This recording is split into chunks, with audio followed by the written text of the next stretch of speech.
So with that knowledge, we come to familiar territory, the blueprint for this design technique. So like I said, backtracking is divided into 3 tasks. So we have 3 functions. This part again I've taken from Kandappan sir's slides. So the first function I'm going to use is valid state. So you give the current state as input to this function. And how do you define a state? I will tell you when we look at examples, but assume that, let's say for the Sudoku example, the grid with some values filled in by you is an example of an intermediate state. So that intermediate state is passed as an input to this function.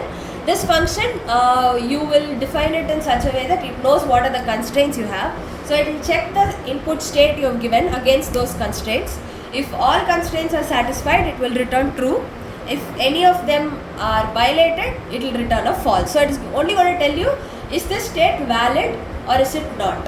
And why is this useful? Because if it tells you the state is valid, you will generate candidates, you will explore, you will do all that. If it tells you this is not valid, you will reject or prune it and you will move forward.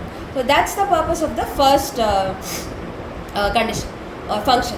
The second function, get candidates, will generate all the candidates for that particular state. Again, so if you give a partly filled Sudoku grid as input and you say this is the cell I want to fill next, then all possible candidates would be 1, 2, 3, 4, so on up to 9. Each of those numbers one by one can be filled into that grid. So note that the get candidate function will generate all possible options. It is not going to check whether the option it generates is valid or not. So if I give a partly filled Sudoku and I tell this function, you generate all possibilities for the cell number 5, 5, it will give me 9 options, 1, 2, 3 up to 9. It will not say, okay, the adjacent grid already has the number 7, so I should not give the option 7. That is the job of isValid function.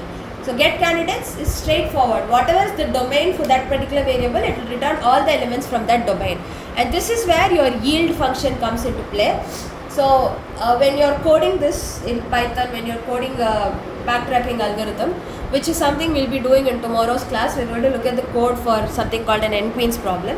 You will see that a yield function is used instead of a return function because obviously there are multiple candidates. So if you use a return function, it will return one candidate and stop.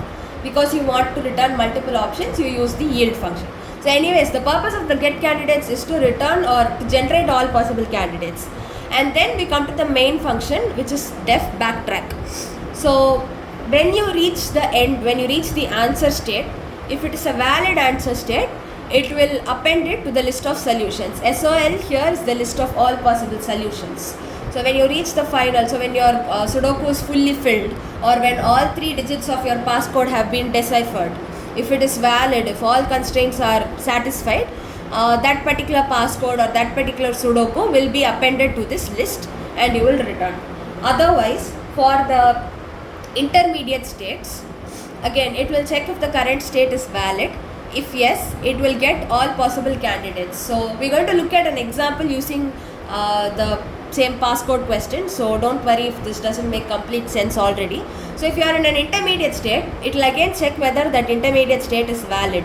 If it is not valid, ignore, move to the next state. If it is valid, generate all candidates for that state, explore each of those candidates recursively. You have a recursive call here. Then this last statement is used to come one step back. So if you look at it, let's say you started here, you went here, you went here. You've explored 001, you know it is a valid solution, you put it here. Now you want it to come one step back, so you want to remove the last character alone, this one alone, and you want to go back to the 00 step. So that is what you use this remove option for. It will remove the last inserted.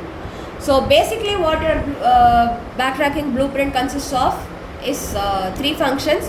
One, to check whether the current state you are in is valid or not based on the constraints of the problem. Another, to generate all possible states to which you can go from this current state. And the third is your main recursive backtrack function, which does the following. If you have reached the end, the answer state, it will check whether this answer is valid or not. If it is valid, simply add it to your set of solutions. If it is not valid, ignore. If you have not reached an answer state at all, if you are in an intermediate state and you you have in this backtrack function, it will generate all candidates if that intermediate state is valid, and it will continue exploring them one by one. So that's the blueprint.